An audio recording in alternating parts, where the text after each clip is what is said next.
Okay, so this is one of my favorite examples of using like geometry in a real life situation.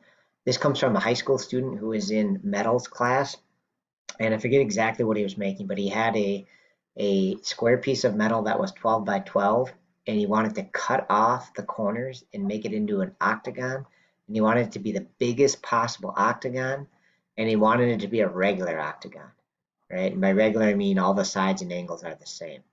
Okay, so this is a pretty hard question, but I'm going to try to walk you through it and see if I can, you can kind of fill in the pieces as we go here. All right, so kind of the idea is we got to figure out, these measurements, right? This measurement, or even better would be if I knew these two, I could just measure off the corner, mark here, measure this way, mark there, and then cut, right? That'd be probably the best. So anyways,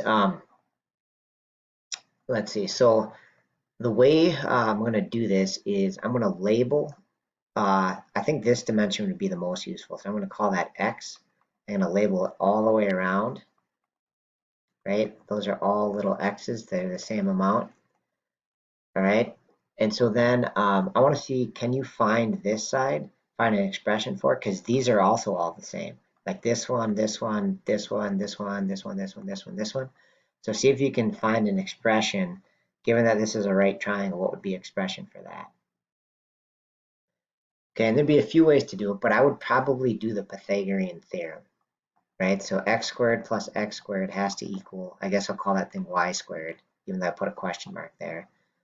So then I would have 2x squared equals y squared, and then y itself, if I take the square root of both sides, would be the square root of 2x squared. All right, and that actually cleans up to root 2 times square root of x squared. Um, and then you just have root 2 times x. Okay, so now that we know this side here, my eraser will work, which apparently, all right, there we go. So now we know that side is the expression we just got, square root of 2 times x, all right? Now what could you do? I'm gonna have you pause the video again and see if you can figure out how could we solve for x at this point. Okay, so the trick is to realize that all of these sides, since it's a regular octagon, must be square root of 2x. So if I look at this bottom side, if I was to do x plus x, that's these two, plus square root of 2x, that would have to equal that dimension of 12.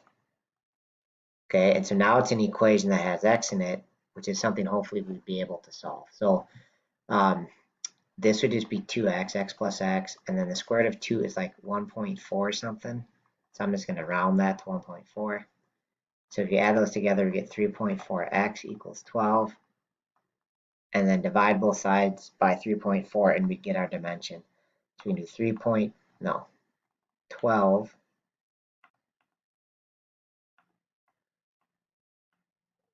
Okay, so it's about 3.53.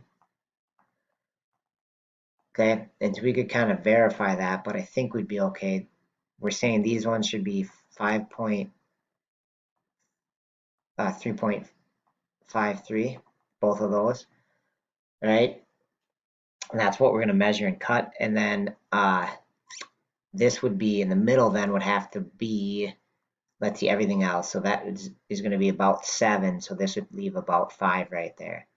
And I think that would work out correctly. Right, so kind of an interesting problem. There might be an easier way to do it, but that's what I remember from that. Okay, last real life example I've got for you here is I worked one summer at 3M with people that make street signs, and it's kind of a long explanation, but they have these tiny little cube corners in there, and they kind of reflect the light, and it's some kind of special geometry to make it work. But anyways, one day we were examining these cube corners, and we knew that this angle right here was 56.5 degrees, 56 and a half, and we knew that this height was 7.4 millionths of a millis, I think, or thousandths of an inch or something like that. Anyways, just call it 7.4. And we wanted to find this part, like kind of half of this side here. So I'm gonna have you pause the video again and see if you can figure this one out. This one's actually not as hard as some of the other ones we just did. Goal is to find that. Okay, so the deal is we can make a right triangle, right? So here's our x, and then we draw it straight up here and here, and then we can label what we know. So we have x here, this is 7.4 millis, and this is 56 and a half.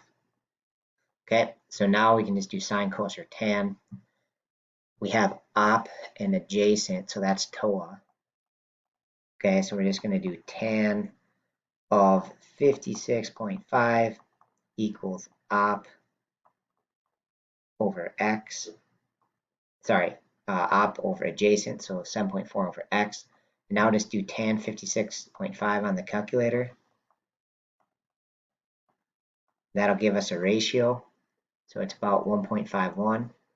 So it's about 1.51 for the op to 1 in the adjacent.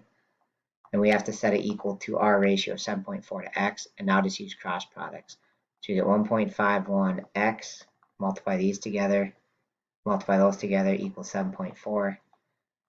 And then divide both sides by 1.51, and we get an answer of 4.9 mils, whatever it is, millionths of an inch or thousandths of an inch. But that would be the missing side there.